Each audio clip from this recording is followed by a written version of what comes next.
Hi everyone, today we start a new topic called polymerization. And specifically what we'll be looking at is a first-hand investigation called bromination. And this is to do with alkanes and alkenes. Now from this picture, what I want you to take away is that we have a test tube with a clear solution. And coming in that dropper we have a brown solution of bromine. And when we add it to this reaction vessel, we see that a reaction is occurring. And this is a first-hand investigation that you'll probably be doing at school. Now let's look at alkanes and alkenes.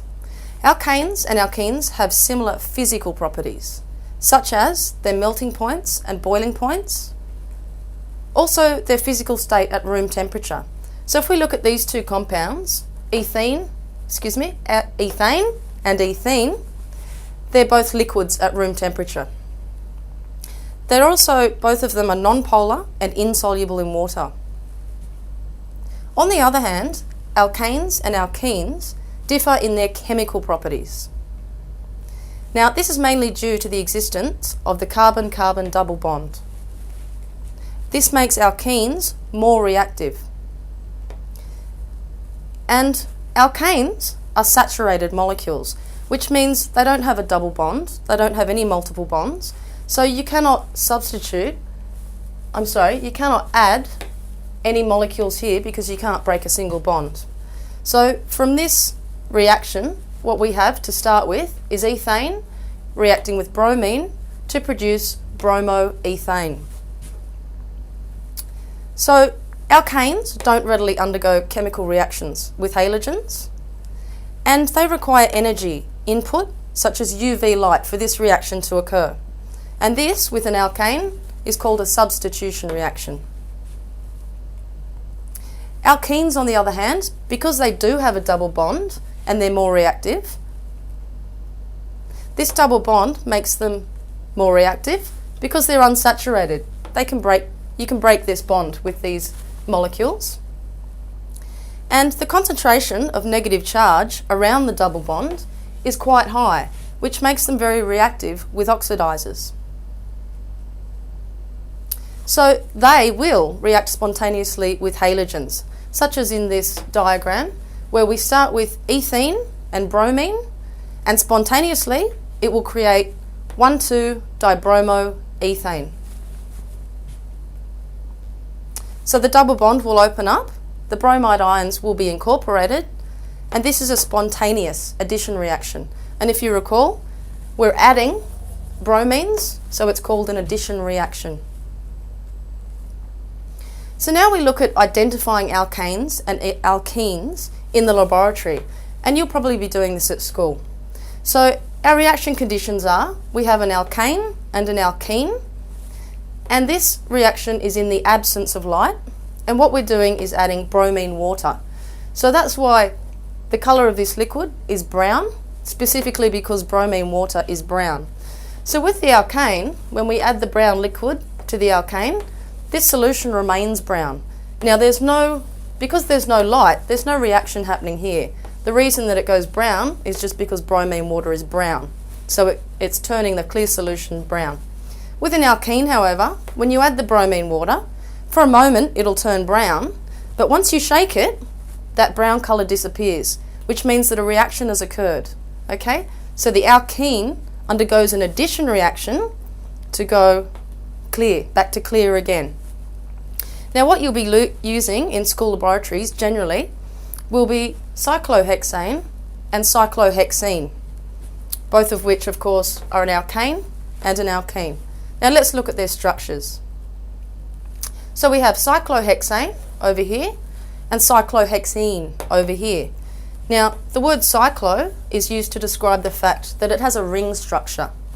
And over here, because it's a alkane, there aren't any double bonds, and because this is an alkene, there is a double bond. So this one has one double bond. Now as I said before, when you add bromine water to an alkane, there's no reaction. But as soon as you get UV light, which is this little diagram here, once the UV light comes through and hits this solution, the solution turns clear and a substitution reaction is occurring. So that's how you would do that in the laboratory. So now we'll look at some questions. Question 1. Which of the following reagents would be used to distinguish between propene and propane? And you have 4 options: phenolphthalein, universal indicator, bromine water, and hydrochloric acid. So, first of all, look at the question. We're looking at an alkene and an alkane. So, propene will react rapidly with bromine water, decolorizing it from brown to colorless. And this is an addition reaction because it's an alkene. On the other hand, propane will react very slowly, if at all, undergoing a substitution reaction, but it needs UV light to progress. So our answer to this question is bromine water. Question 2. Which equation correctly shows the addition of bromine gas to water? Now when I see a question like this, I'll always look at what's in the question. So it's telling us that there's going to be bromine gas being added to water. So if you look at your options and look for water and bromine, what you'll find is all of them have water. Okay, so we're trying to eliminate a few things here. Br gas, it only has one Br, which is the chemical formula isn't balanced, so we can straight away say A's out. Now let's look at B, water and bromine gas. Yes, maybe.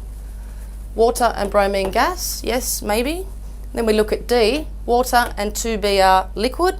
No, it's got to be gas. So, because it's in the question, can't be that one. So already we've eliminated 2 options.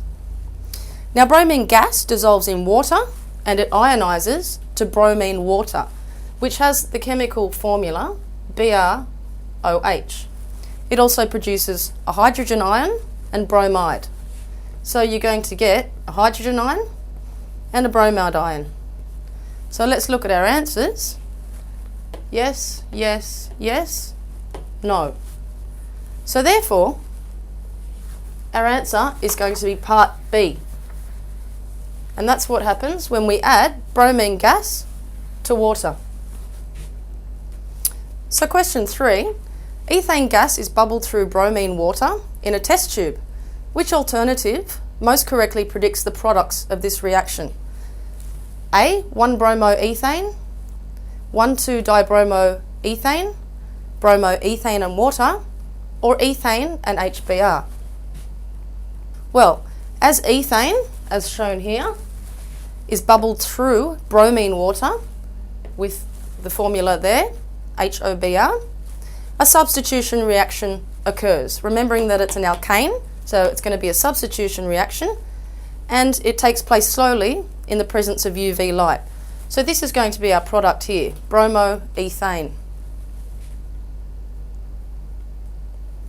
So our answer is going to be bromoethane and water. Because it's a substitution reaction, ethane will lose a hydrogen and this alkyl group will come off there, leaving behind water. So that's why we can't just say that it's bromoethane, we have to include the reaction products. Now question 4, bromine water is reacted with ethene in a test tube. Which alternative most correctly predicts the products of this reaction? So this time we're talking about an alkene.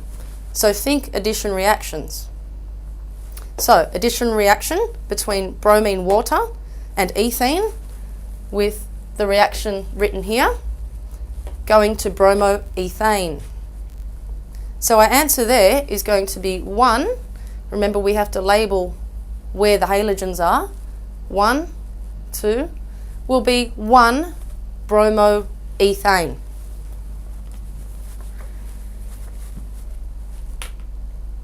So finally for today, question 5. Safety precautions are essential when bromine water is used in experiments.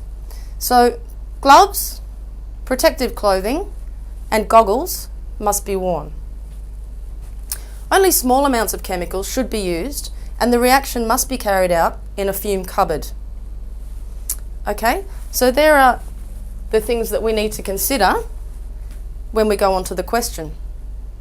So, which property of bromine accounts for the use of these precautions? Is bromine simply toxic?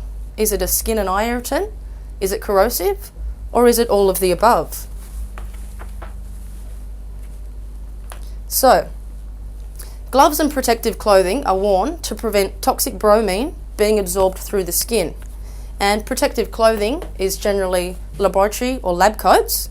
And sometimes, if you're working on an industrial scale, you'd also use heavy-based closed shoes whenever you're in a lab. And another reason to wear protective clothing is that bromine is actually corrosive also.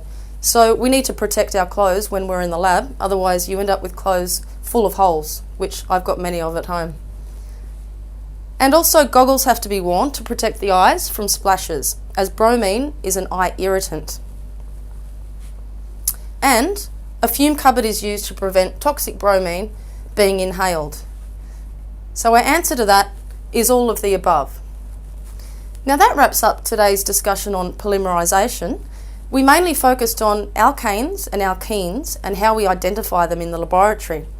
And in our next section on polymerization, I'll discuss that in more detail.